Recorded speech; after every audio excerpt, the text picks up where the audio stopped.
Gravando. Boa noite a todos.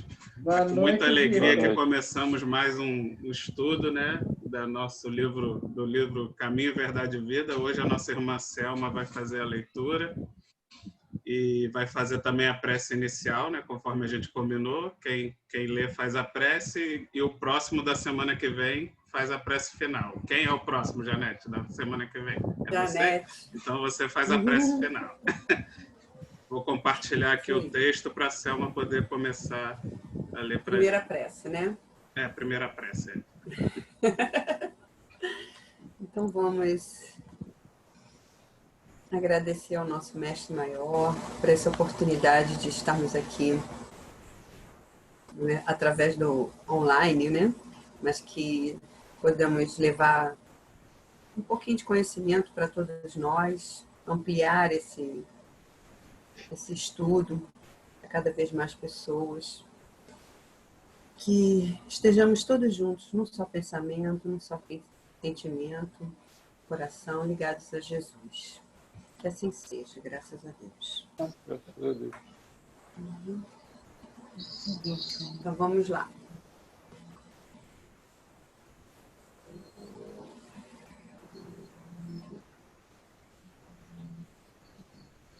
Estão todos vendo? Uhum. Pode começar, Selminha. Endireitai os caminhos, né? Endireitai o caminho do Senhor, como disse o profeta Isaías. Quem falou foi João Batista, isso está em João, capítulo 1, versículo 23. João, o evangelista. Tem muito João aí nesse texto. Aí pode fazer confusão. João Batista, ele citou essa frase, né? O problema é que eu não tenho o texto. Peraí. Ele citou essa frase, né, seguindo o exemplo do profeta Isaías, que já pregava isso na época, endireitai o caminho do Senhor, quer dizer, para as pessoas endireitar, né, acertar o caminho do Senhor, que seria, né, para as pessoas seguirem a sua conduta, no caso, endireitar a sua conduta, para que as pessoas pudessem chegar, né, ao Senhor, né, ao nosso Deus Criador. Tá? Vamos ao texto, Vitor. Só fiz uma pequena citação dele aí. Se alguém quer falar alguma coisa sobre essa parte.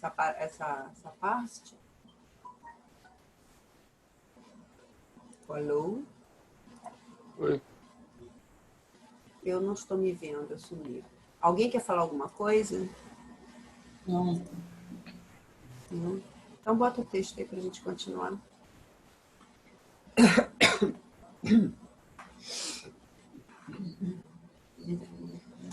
A exortação do precursor permanece no ar, convocando os homens de boa vontade à regeneração das estradas comuns.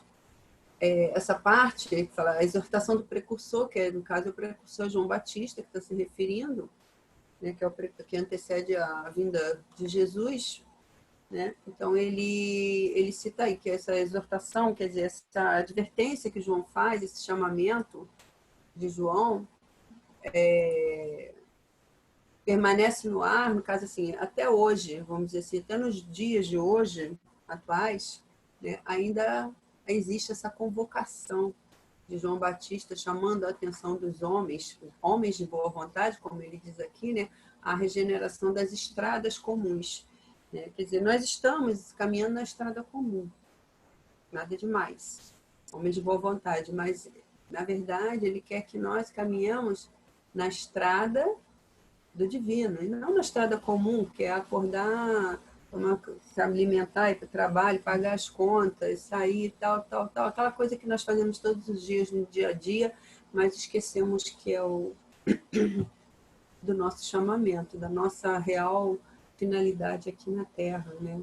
Então, tem pessoas que são boas, não fazem mal a ninguém, estão aí levando sua vida diária, como dizem alguns, matando um leão por dia, mas também não está né, cuidando da sua parte espiritual, no caso de seguir até a trajetória, né, que é o caminho reto, né, se alinhar à conduta, né, no caminho de Deus, né, que é isso que é o propósito maior, que é o que João Batista, as palavras dele ainda repercute no mundo de hoje, né?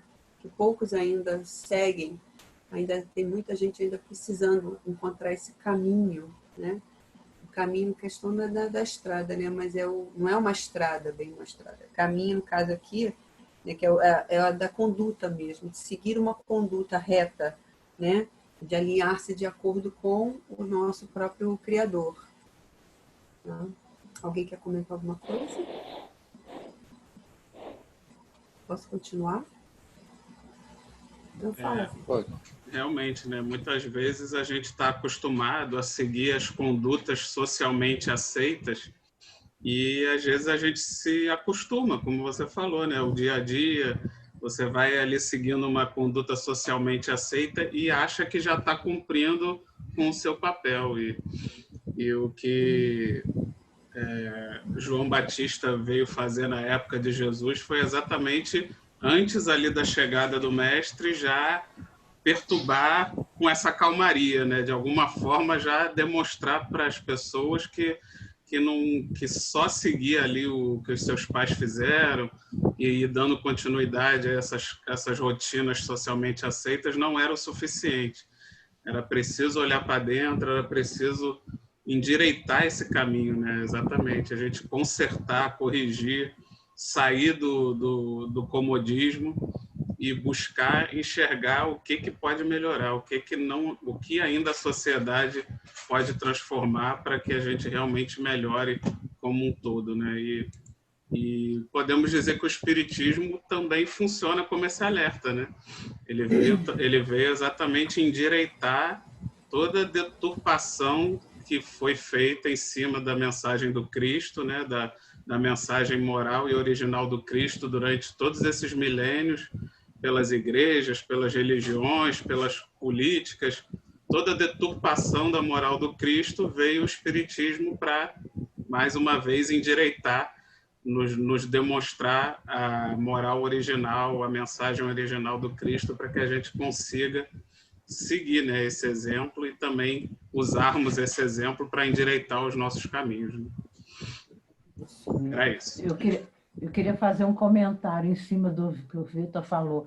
Essa questão de ficar seguindo as regras sociais boas, cuidar dos filhos, cuidar do marido, sair para trabalhar, essas coisas que são corretas. E que a pessoa não sai daquilo, acaba fazendo ela repousar num egoísmo, porque ela não vê mais nada. E acaba alimentando o egoísmo dela. Então, ela passa, às vezes, vê o sofrimento e não vê. Vê, mas não vê. Vê, mas não sente. Né? O sofrimento do outro, que ela não conhece o outro, então vai passando e aquilo não toca. Não porque ela seja má, mas porque ela está repousando no egoísmo, naquela coisa individualista. Né? É verdade. Eu posso comentar só uma coisa rapidinho? Claro. Pois não. Também, pegando no que a Luísa falou, é realmente isso. Até na própria doutrina espírita, a gente, dentro do movimento espírita, a gente vê muito isso, que a gente precisa deixar de lado a questão da materialidade. Ou seja, a gente precisa, ao longo da nossa caminhada, não só nessa reencarnação, mas as outras que já passaram, a gente se desprender da matéria. Não só no sentido do corpo, mas no sentido também das nossas vivências. Ou seja, a gente não deixar que essa matéria nos condicione ainda mais aqui nesse mundo de provas e expiações. Só que o que é interessante, a gente não deve somente praticar esse desprendimento do lado material. Ou seja, você não ser só desprendido do lado material, mas também ser desprendido em termos de sentimentos. É essa que está a questão, que aí eu peguei um gancho no que a Luísa falou. Ou seja, eu não posso amar somente o meu círculo familiar, o meu círculo de amizades. O grande desafio, e que Jesus nos mostrou muito isso, colocou como exemplo, é a gente amar os outros. Os que estão na rua, os que estão em situação de rua, os nossos inimigos, aquelas pessoas que a gente tem algum tipo de conflito, de atrito.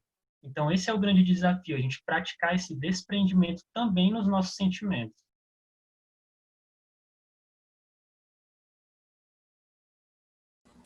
Isso mesmo. Alguém mais? Quer falar alguma coisa mais? Podemos prosseguir, então?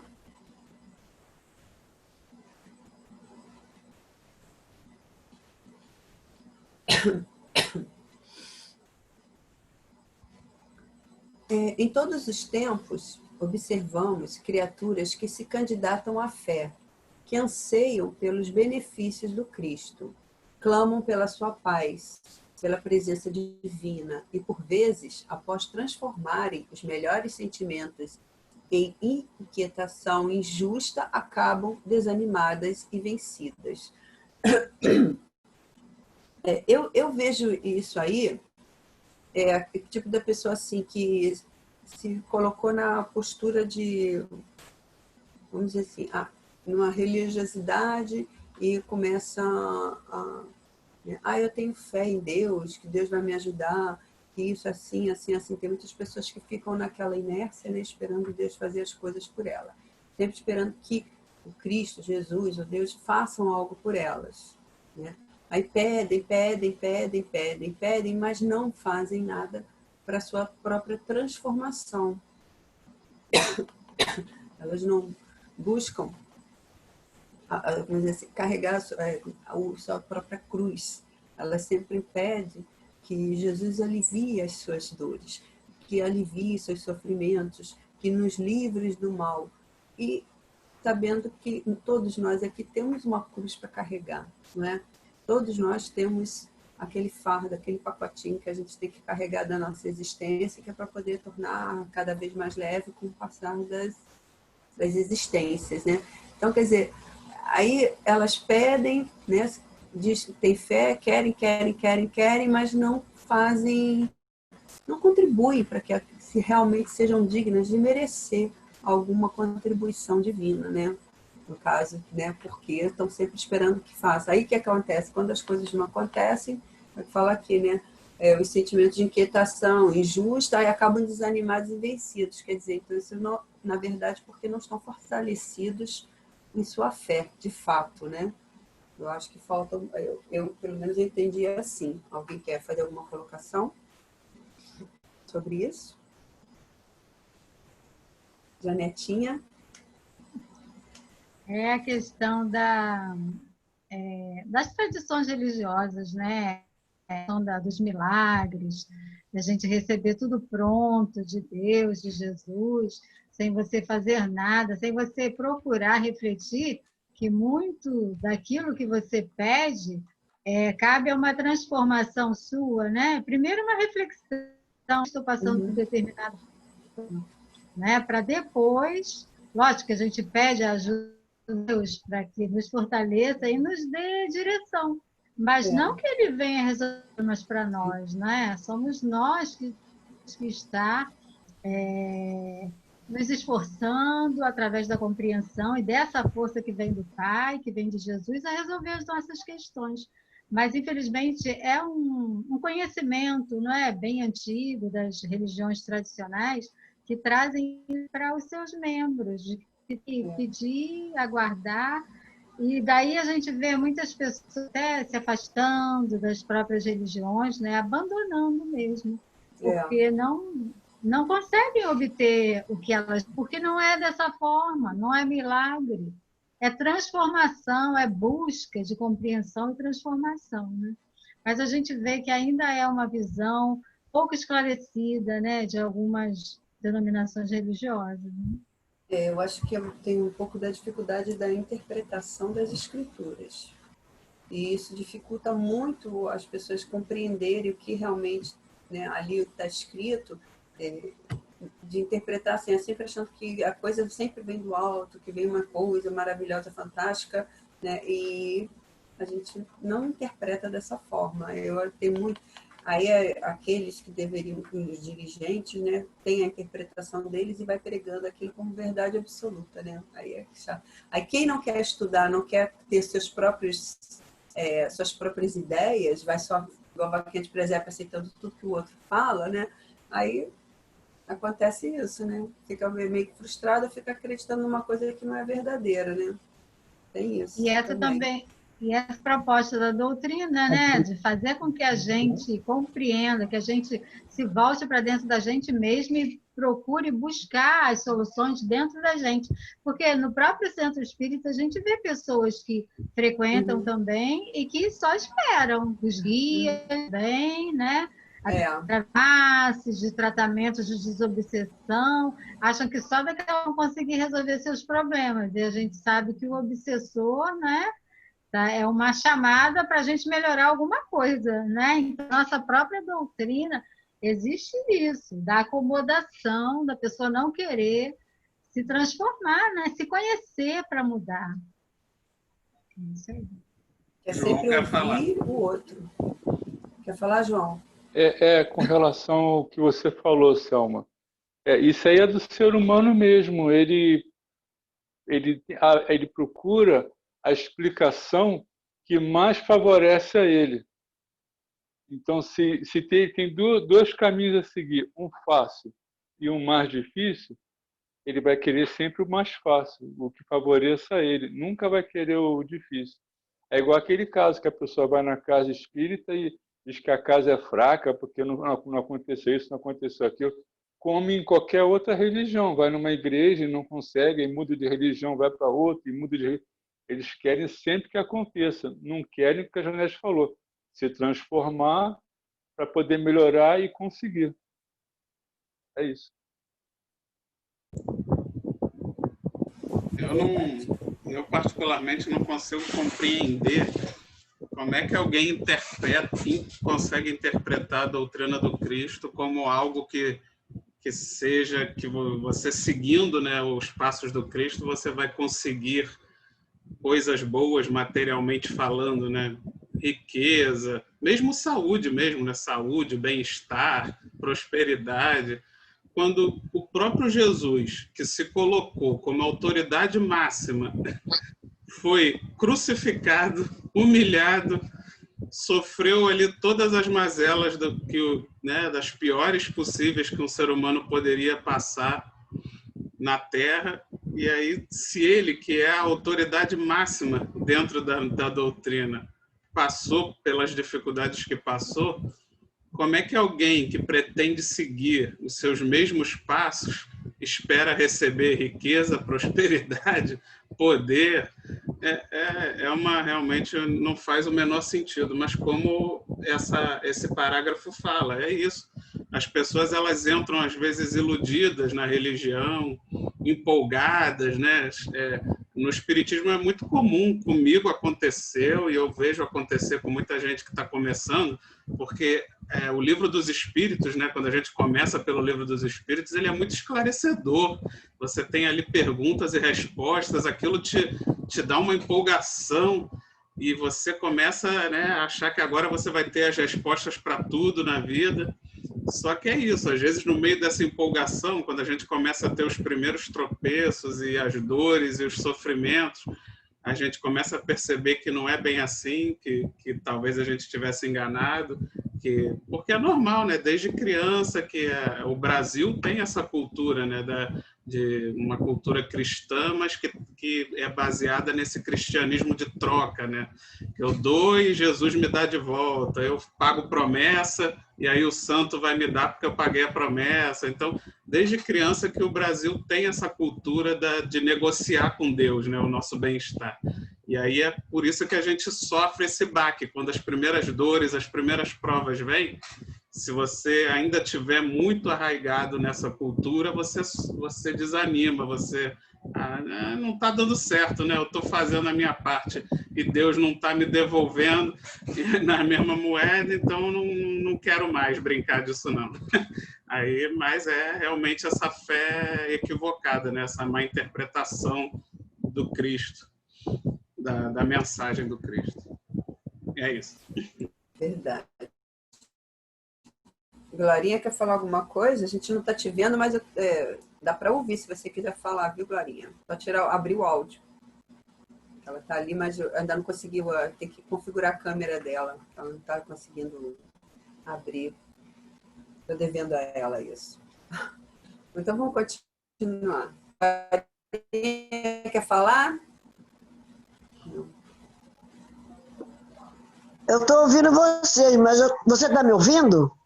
Estou te ouvindo. Estamos te ouvindo, Glória. Se você Mas quiser eu não estou comentar vendo alguma coisa... Não, eu estou escutando o comentário de vocês, do Vitor falando aí sobre o Livro dos Espíritos. Sim, A Janete sim. fez um comentário, você também. Isso, Mas eu não estou então tá conseguindo ver vocês. Ver. Eu estava vendo você, vendo a Janete, Sim. vendo essa Não tem senhora problema, aí, não. a Ana Você Cláudia, está ouvindo? mas não estou vendo ninguém. Não tem problema, não. Você está ouvindo, se você quiser comentar, você abre o microfone e você fala, tá? Eu estou Não tem problema, não. escutando aí. Depois a gente vai corrigir isso. Tá. Tá, eu estou escutando o que vocês estão comentando, estou gostando do comentário. Tá bom? Querida. Tá bom, querida. Vamos continuar aqui, tá? Desculpa, gente. Vamos lá. Onde está Jesus que não lhes veio ao encontro dos rogos sucessivos? Em que esfera longínqua permanecerá o Senhor distante de suas amarguras? Não compreendem que, através de mensageiros generosos do seu amor, o Cristo se encontra em cada dia ao lado de todos os discípulos sinceros? Falta-lhes dedicação ao bem de si mesmos. Correm ao encalço do Mestre Divino, desatentos ao conselho de João. Endireitai os caminhos. Quer dizer, realmente, as pessoas questionam isso, né? Onde estás, né? Peraí, deixa eu ver aqui o texto. Onde está Jesus que não veio ao encontro, né? Como a gente tinha falado, né? Pede, por que eu estou rogando tanto? Por que não me atende, né? Por que eu estou sofrendo tanto se eu estou fazendo tudo direito? Eu estou indo à igreja todos os dias, eu estou ficando de joelho no milho, sei lá. O que for, a pessoa acha que está fazendo um sacrifício que merece algo de bom em relação àquilo que ela está fazendo.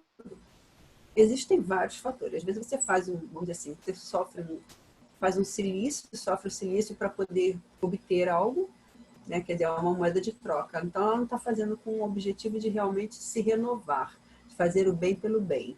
Né? Ela está fazendo o bem para poder ganhar alguma coisa. Igual aqueles caras que fazem bem e ficam fazendo selfie que está dando uma cesta básica para o pobre, para o mendigo na rua. Né? Então, existem essas coisas. E as pessoas pensam, né, que Deus não vê isso, que Jesus não enxerga essas coisas. Né? E tem a questão também, assim, achar que sempre que ele está muito distante. Né? As pessoas colocam Jesus muito distante daqui da gente. Né? E aqui ele também fala, né? Elas não compreendem que através dos mensageiros, quer dizer, os mensageiros generosos do seu amor, o Cristo se encontra em cada dia ao lado de todos os discípulos sinceros. Quer dizer, Jesus pode não estar aqui ao nosso lado, igual o Jorge fica do lado da Janete, mas ele envia os seus mensageiros, aqueles que ficam ao nosso lado, nos aconselhando, nos inspirando, que são os nossos guardiões, nossos mentores, o nome que você quiser dar, né? Então, quer dizer, nós temos sempre uma proteção divina, mas só que eles não podem ficar colocando o tapete em cima de uma poça d'água sempre para que nós passemos. Né? Nós temos que aprender a nos desviar, evitar, né, confrontos, situações que envolvam risco. Nós temos que procurar melhorarmos como seres. Quer dizer, a caminhada, como o João atentou, né, endireitar os caminhos, né, é o quê? É para que as pessoas consigam realmente seguir o caminho reto, o caminho de Deus, aquele que se alinha, né, de acordo com as leis de Deus. Quer dizer, e melhorar em como que se faz isso? Melhorando a nossa conduta. A nossa conduta não só para mostrar, aqui a gente fala, não é uma conduta para inglês ver, mas é a nossa conduta, a melhora da nossa conduta moral, né? De ser de dentro para fora. Mas lembrar-me sempre que Jesus está perto de nós. Ele não está lá distante, ele está perto de nós. A sua energia, a sua força crística, ela está aqui conosco, sempre que precisarmos. Não é? Alguém quer comentar alguma coisa? Eu só queria acrescentar o que você está falando, Selma, é o seguinte, Cristo sabe, você falou, ele está através dos nossos mentores, sim, mas ele sabe de tudo que a gente faz e pensa. Ele tem um poder que a gente não pode nem imaginar, o magnético imenso, imenso, imenso. A gente não consegue imaginar, nós somos muito limitados ainda. E ele sabe de tudo que se passa conosco, ele sabe os nossos nomes, ele sabe de tudo. Ele é aqui, já enxergava os corações das pessoas, sabia o que ia dentro de cada um, né? Por que seria diferente agora? Pois é, exatamente. Né? É isso mesmo. Exatamente. Fala, Janete. Porque assim, a gente também tem que saber como ir até ele, né? Não é só ficar parado com os nossos problemas, que ele venha e que nos dê a solução, dê dicas, né? Mas a gente tem que entrar nessa sintonia com o mestre. E isso começa através da própria ação, né? Quando a gente consegue abrir os nossos canais, e aí a gente fica com uma sensibilidade, né, mais desenvolvida para que a gente possa perceber. É preciso que a gente se abra também para receber essa influenciação do Cristo. Às vezes, essa influência, essa ajuda, pessoas encarnadas à nossa volta, não é? Também, exatamente. Não é? Deus age, ajuda os homens através dos homens. Então, não é? Tem aquela história de que o homem queria ser salvo e Deus mandou barco, helicóptero, e ele queria Deus, e ele acabou morrendo, né? Todos nós conhecemos, ele acabou morrendo lá afogado porque ele não aceitou essa ajuda, ele queria Deus. Então, Deus mandou o helicóptero, todo mundo. Então, muitas vezes é o nosso caso. Às vezes tem uma pessoa ali do lado que tem condições de nos ouvir, que traz uma palavra amiga, um aconselhamento, mas não, tem uma inspiração muito forte, muito maior que vem de Deus, né? Quem é essa pessoa que está aqui ao meu lado, que quer nos ajudar? Então, entra também um pouco do nosso orgulho, né? Então, são essas mazelas ainda que a gente tem interiormente que fazem com que esse contato com Deus, Jesus, fique bloqueado. A gente se sente assim, muito superior de querer ter diretamente essa ajuda do Cristo, não é? Enquanto a gente pode ser ajudado através dos próprios irmãos que estão à nossa volta. Também existe um pouquinho disso, né? Verdade. Alguém mais quer falar alguma coisa? Vitor? Lembrei do estudo de hoje à tarde, né? E infelizmente, o nosso planeta ainda é um planeta que promove a dor, que promove o mal, que promove as injustiças, né? A nossa sociedade, ela ainda faz essas coisas. A nossa composição de carne ainda nos promove dor e sofrimento através das doenças, né? Então, eu acredito que ninguém aqui acha que Jesus merecia sofrer o que ele sofreu. É claro que ele não merecia, porém ele sofreu, ele passou por todo aquele tormento da cruz. Então, né, a gente vê que existe aí talvez, né, não necessariamente a gente sofre porque a gente merece, a gente sofre porque a gente está num planeta onde todos nós, como sociedade, ainda promovemos as condições onde é possível sofrer, onde é possível sentir dor, onde é possível ser injustiçado. E eu acredito, inclusive, que os espíritos que são alçados a planetas superiores são exatamente espíritos que alcançaram um grau de moral onde eles exatamente começam a sofrer sem merecer sofrer. E por ele estar sofrendo sem merecer sofrer, ele é alçado a um planeta mais evoluído, onde não haja mais aquelas injustiças. Só que para isso, no mínimo uma encarnação sofrendo sem merecer, entre aspas, né, a gente vai precisar chegar para poder alçar esses voos mais altos, né? Porque nós, como sociedade, precisamos mudar, precisamos ser herdeiros, nós temos que ter consciência que somos herdeiros de nós mesmos. E se a gente quer, na próxima encarnação, sofrer menos, a gente tem que se preocupar em deixar uma sociedade melhor, uma sociedade mais justa, uma sociedade mais igualitária, estudar para poder termos aí uma tecnologia cada vez melhor, uma cura cada vez, né, maior para as doenças, tratamentos médicos cada vez menos dolorosos. Isso tudo depende da gente, somos nós que vamos construir isso. Se a gente construir isso, automaticamente, se na próxima encarnação você vier rico, vier pobre, vier doente, não importa. Não importa como você vier, você vai sofrer menos, porque você vai estar deixando um mundo que vai te abrigar do jeito que você vier e que vai fazer com que você sofra o menos possível. Mas isso depende de nós. Nós é que vamos construir esse mundo. Por isso que, né, um mundo de regeneração vai ser um mundo exatamente onde as pessoas já vão ter um grau de sofrimento e de dor menor, independente de como vier, independente do que fizer, né?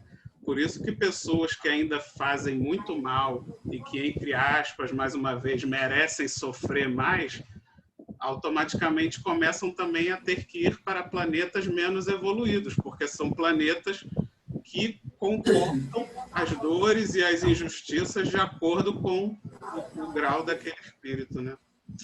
Era isso. Só para fazer um link com o nosso estudo de hoje à tarde lá do WhatsApp. Mas eu escutei um pouquinho mais tarde, mas eu ouvi. Eu falei que realmente faz muito sentido, muitas coisas. Mas os nossos estudos acabam se alinhando um pouco com o daqui também, né? Com Boa Nova, estão sempre se alinhando, né? Como não existem coincidências, como já foi falado, né? Fazendo aqui, só um adendo aqui, né? Que se fala assim, as pessoas costumam falar assim, Jesus sofreu na cruz para salvar a humanidade, aliviar os nossos pecados, né? Só que assim, o que as pessoas não entenderam é que o significado de Jesus aqui na Terra foi para mostrar, exemplificar, através de exemplos, né? Ele foi exemplificar que as pessoas precisavam amar uma às outras. Ele sempre fez a pregação dele toda voltada para o amor universal para todos. E ele, né, não foi o sangue dele que baniu os pecados do mundo, não foi o sofrimento dele que aliviou a humanidade, não. Mas ele mostrou que através do sofrimento e da cruz, de tudo que ele passou, ele ainda continuou amando a todos nós. E as pessoas ainda não conseguiram compreender isso. Se tivessem compreendido isso, talvez hoje a gente já estaria mais evoluídos, né? Já teríamos entrado na regeneração há muito tempo, né? Temos 3 minutos. Dá para ler a outra parte, né? Eu acho que dá para ler, e aí de repente você começa a falar e quando der 1 minuto a gente abre a sala de novo. Tá.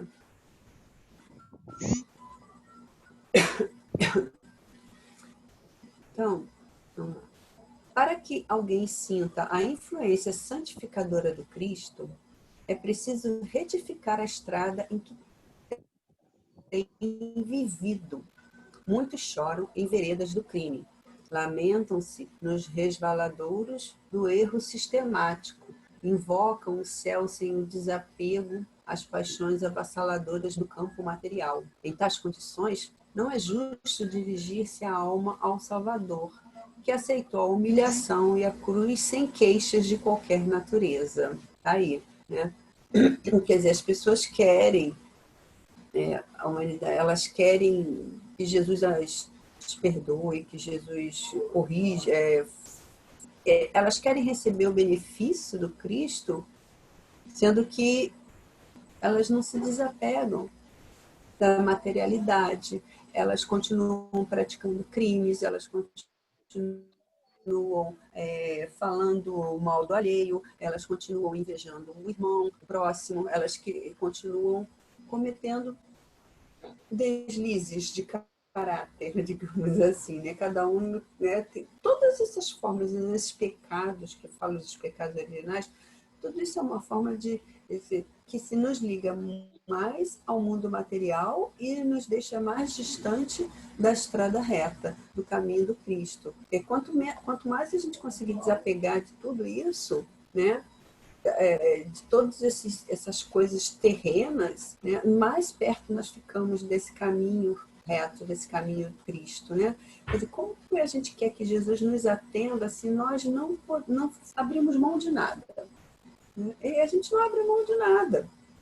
E quer que ele faça por nós. Por quê? Como? Né? A moeda de troca só de um lado? Né? Tem isso também. Alguém quer falar alguma coisa? Temos 1 minuto. Janete, Ana, Vitor.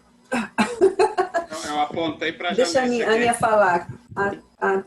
Fala, Ana. Tem 1 minuto.